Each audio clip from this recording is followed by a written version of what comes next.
ये कहानी एक ऐसी औरत के ऊपर आधारित है जिसका पति जंग में घायल हो जाता है और फिर वो अपनी पत्नी की पर्सनल ज़रूरतों को पूरा नहीं कर पाता, जिस वजह से वो औरत अपने नौकर के साथ अपनी पर्सनल ज़रूरतों को पूरा करती है। और इसके बाद आगे कहानी में क्या होता है ये हम आगे देखने वाले हैं। मूवी की शुरुआत में हम कुछ लोगों को देखते हैं जो एक खदान में काम कर रहे होते हैं। तभी वहाँ अचानक एक धमाका होता है और ओलिवर नाम का एक आदमी जो उस खदान में काम कर रहा था वो लोगों की मदद के लिए भागता है और लोगों को बाहर निकालता है। पर उनमें से एक टेडी नाम के आदमी की मौत हो जाती है और उसकी डेड बॉडी को उसके घर पहुंचाया जाता है। इसके बाद हम एक पार्टी में कोनी नाम की एक खूबसूरत लड़की को देखते हैं। तभी उसके पास एक आदमी आता है जिसका नाम क्लिफर्ड चैटरली था और वो बहुत अमीर था। अब कुछ देर तक बातें करने के बाद वो दोनों एक दूसरे से इम्प्रेस हो जाते हैं और साथ में डांस करने लगते हैं। लेकिन कोनी के दोस्त डंकन को ये बिल्कुल भी पसंद नहीं आता क्योंकि वो भी कोनी से प्यार करता था।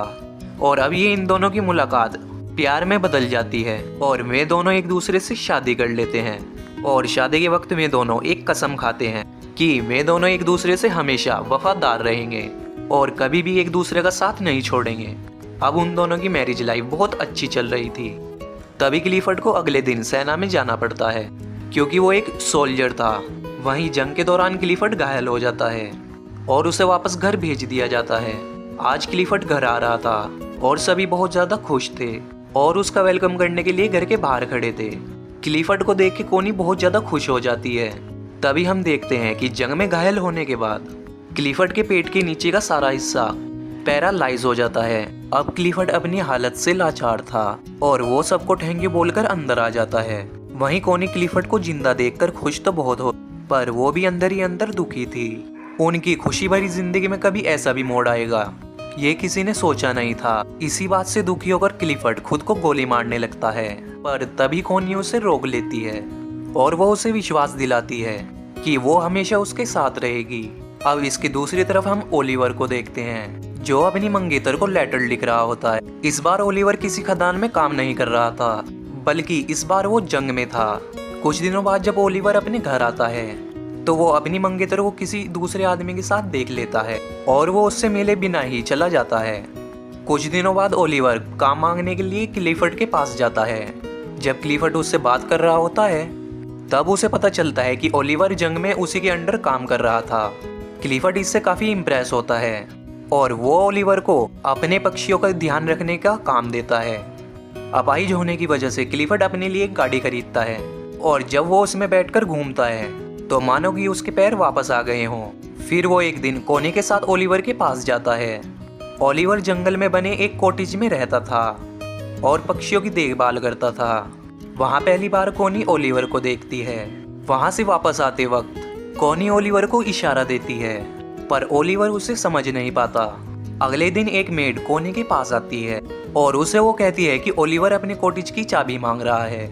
इस पर कोनी खुद उसे चाबी देने के लिए उसके पास जाती है। फिर जब वो ओलिवर के पास पहुंचती है तो ओलिवर उससे ठीक से बात नहीं करता और वो उसे कहता है कि आपको ये तकलीफ उठाने की कोई ज़रूरत नहीं थी। अब कोनी को भी उसके इस बिहेवियर पर गुस्सा आ जाता है और वो गुस्से में वहाँ से चली जाती है। अगले दिन ओलिवर कोनी को एक लेटर लिखता है जिसमें वो अपने बर्ताव के लिए उससे माफ़ी मांगता है। इसके बाद कोनी फिर से उससे मिलने के लिए उसके कॉटेज में जाती है जहां ओलिवर अपनी शर्ट उतार कर काम कर रहा था।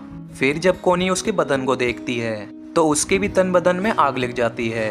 ये देखकर कोनी खुद को कंट्रोल नहीं कर पाती और वो ओलिवर के पास जाने लगती है पर तभी ओलिवर भी उसे देख लेता है और अपनी शर्ट वापस पहन लेता है क्योंकि वो कोनी की इज्जत करता था। कोनी को वो जगह बहुत पसंद आती है इसीलिए वो ओलिवर को कहती है कि मैं यहाँ रोज पेंटिंग करने आऊँगी। इस पर ओलिवर उसे बोलता है कि मैं ये जगह आपके लिए साफ कर दूंगा और मैं किसी और जगह चला जाऊंगा। कोनी उसे बोलती है कि तुम्हें कहीं भी जाने की ज़रूरत नहीं है और तुम मुझसे इतना भाग क्यों रहे हो। यहाँ कोनी ओलिवर से गुस्सा हो जाती है और वहाँ से जाने लगती है लेकिन तभी बारिश आ जाती है इसीलिए वो ओलिवर के साथ उसके कॉटेज में चली जाती है जहाँ वे आग जलाकर खुद को गर्म करने लगते हैं। पर तभी ओलिवर वहाँ से उठ जाता है क्योंकि वो कोनी के इरादे समझ रहा था। कोनी उससे पूछती है कि तुम मुझसे दूर क्यों भाग रहे हो तो ओलिवर उससे बोलता है कि मैं तुमसे दूर नहीं भाग रहा। अगर क्लिफर्ड को हमारे बारे में पता चल गया तो मेरी नौकरी चली जाएगी। अब क्योंकि ओलिवर ने कोनी को गर्म करके ठंडा ही छोड़ दिया था, इसलिए वो वहाँ से अपने घर चली जाती है। एक दिन कोनी क्लिफर्ड को बोलती है कि मुझे बहुत अफसोस है कि हमारा कोई बच्चा नहीं है, लेकिन क्लिफर्ड इस पर उससे बोलता है कि मैं बहुत कोशिश कर रहा हूँ। वो अपने आप को ठीक करने के लिए अपने शरीर पर बिजली के झटके देने लगता है। अब क्लिफर्ड दर्द से बहुत चिल्ला रहा था और आखिर में जब कोनी से उसका दर्द नहीं देखा जाता तो वो क्लिफर्ड को रोक देती है। अब क्लिफर्ड इस काम में नाकाम हो गया था, इसीलिए वो रोने लगता है। अब इसके अगले दिन कोनी जंगल में जाती है और वहाँ पर डायरी पढ़ने लगती है, पर तभी उसे ओलिवर के काम करने की आवाज़ आने लगती है और वो तुरंत उसके पास चली जाती है, जहाँ पहुंचकर वो छोटे चूज़ों को देखती है और उनको देखकर रोने लगती है। उन बच्चों को देखकर वो अपने बच्चों को याद करने लगती है जो शायद अब कभी भी पैदा नहीं होगा। अब कोनी को रोता देखकर ओलिवर उसके पास आता है और उसे गले लगा लेता है। अब ओलिवर भी कोनी को पसंद करने लगा था, इसीलिए वो उसे अपने साथ अपने कॉटेज में ले जाता है, जहाँ वे दोनों गपागप करते हैं। अब कोनी पूरा दिन ओलिवर के साथ ही रहती है और फिर जब शाम होती है तो ओलिवर उसे घर छोड़ने के लिए उसके साथ जाता है। अब जाने से पहले कोनी ओलिवर से पूछने लगती है कि तुमने जो किया है क्या तुम्हें उसका कुछ पछतावा है, जिस पर ओलिवर उसे बोलता है कि नहीं, मैं तुमसे प्यार करने लगा हूँ और अब तुम सिर्फ मेरी हो। उसी रात बहुत तेज तूफान आता है और बादल गरजने लगते हैं। अब ओलिवर को कोनी की बहुत याद आती है, इसीलिए बहुत ज़्यादा वो दारू पी लेता है। वहीं कोनी की नींद भी उड़ जाती है और वो भी ओलिवर की याद में सो नहीं पाती। फिर वो खिड़की से ओलिवर के घर की लाइट देखने लगती है और वो खुद को रोक नहीं पाती और दौड़ते हुए ओलिवर के पास चली जाती है और उसे जाते हुए घर की एक मेड देख लेती है। अब ओलिवर भी कोनी का वहाँ पर इंतज़ार कर रहा था और वो कोनी को बोलता है कि मुझे नहीं लगा था कि तुम मुझसे मिलने आओगी। इस पर कोनी उसे बोलती है कि मैं तुम्हें कभी भी अकेला नहीं छोड़ूंगी और फिर वे दोनों वहाँ पर पलंग तोड़ गपागप करते हैं। एक दिन क्लिफर्ड के घर पर एक पार्टी होती है जहाँ पर डंकन भी आया होता है। फिर क्लिफर्ड देखता है कि कोनी और डंकन साथ में डांस कर रहे हैं और उसे ये देखकर बिल्कुल भी अच्छा नहीं लगता। अगले दिन क्लिफर्ड कोनी को बोलता है कि तुम्हारे लिए पति से ज़्यादा इम्पोर्टेंट बच्चे पैदा करना है। कोनी हमेशा से एक बच्चा चाहती थी और क्लिफर्ड को लगता है कि इसीलिए कोनी डंकन के करीब जा रही है, पर इस बात से कोनी बहुत गुस्सा हो जाती है, जिस पर क्लिफर्ड उससे कहता है कि उसे इस बात से कोई फर्क नहीं पड़ता कि तुम किसी से भी बच्चा पैदा करो, बस वो बच्चा मेरा होना चाहिए। अब इससे गुस्सा होकर कोनी ओलिवर के पास चली जाती है और उसके साथ फिर से गपागप करने लगती है। एक दिन कोनी को पता चलता है कि वो प्रेग्नेंट है, तो वो इस बारे में क्लिफर्ड को बताती है। क्लिफर्ड ये सुनकर काफ़ी खुश हो जाता है और वो कोनी से उसका नाम पूछती है, पर कोनी उसे उसका नाम नहीं बताती। एक दिन क्लिफर्ड ओलिवर से मिलने उसके पास जाता है और वो कोनी को भी अपने साथ चलने के लिए कहता है। अब वे दोनों जा ही रहे होते हैं, पर तभी ओलिवर पीछे से आता है और वो कोनी को किस करने लगता है। अभी ये किस कर ही रहे होते हैं, पर तभी क्लिफर्ड कोनी को आवाज़ लगाता है। दरअसल क्लिफर्ड की गाड़ी कीचड़ में फंस गई थी। तभी वहाँ पर ओलिवर आता है और वो उसकी गाड़ी को धक्का लगाने लगता है, पर वो तभी जोर जोर से खांसने लगता है। दरअसल जब ओलिवर खदान में काम करता था तो उसके लंग्स खराब हो गए थे। अब ओलिवर उसकी गाड़ी को कीचड़ से निकाल लेता है और खांसता हुआ वहाँ से चला जाता है। थोड़ी देर बाद कोनी ओलिवर के पास आती है तो ओलिवर उसे गुस्से में बताता है कि उसने 12 सालों तक उनकी खदान में काम किया और अपने लंग्स खराब किए और उसके बाद उसे जंग के लिए फ्रांस भेज दिया गया। वो बोलता है कि मेरी लाइफ तुम जैसी नहीं है, इसीलिए तुम अपने पति के पास चली जाओ।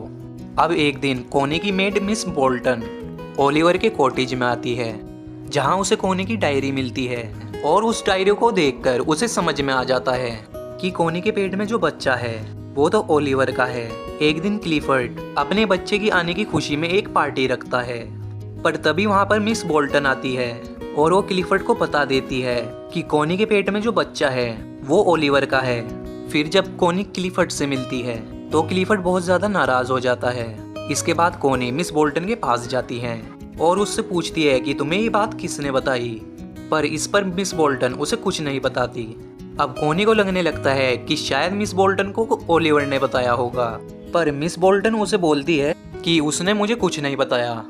फिर कोनी रोने लगती है और वो उसे बताती है कि मैं ओलिवर से बहुत प्यार करती हूँ फिर मिस बोल्टन उसके पास जाती है और उससे माफ़ी मांगते हुए बोलती है कि जल्दी ओलिवर के पास जाओ वरना तुम्हारा पति उसे मार डालेगा। और ये सुनते ही कोनी ओलिवर के आउट हाउस में जाने लगती है और वो देखती है कि वहाँ पर कोई नहीं है। अब ये देखकर कोनी रोने लगती है, पर तभी वहाँ पर ओलिवर आ जाता है और उसे देखकर कोनी उसे गले लगा लेती है। इसके बाद हम देखते हैं कि कोनी क्लिफर्ड के घर आती है जहाँ कोनी उससे डिवोर्स मांगती है, पर क्लिफर्ड उसे मना कर देता है और ओलिवर को बुलाने के लिए बोलता है। पर फिर जब ओलिवर वहाँ पर आता है तो वे आपस में बहस करने लगते हैं और फिर फाइनली कोनी और ओलिवर क्लिफर्ड के घर को छोड़कर चले जाते हैं। उनके जाते वक्त क्लिफर्ड जब वहाँ पर आता है वो कोनी को तलाक देने के लिए मान जाता है। अब कोनी और ओलिवर क्लिफर्ड से काफ़ी दूर चले जाते हैं और हमेशा के लिए साथ रहते हैं। और कुछ इसी तरह से ये फिल्म यहीं पर ख़त्म हो जाती है। तो उम्मीद है दोस्तों ये मूवी आपको ज़रूर पसंद आई होगी। वीडियो को लाइक कर दें और चैनल को सब्सक्राइब कर लें और साथ ही नोटिफिकेशन की बेल आइकन को भी दबा दें ताकि आने वाली वीडियो आपको मिल सके।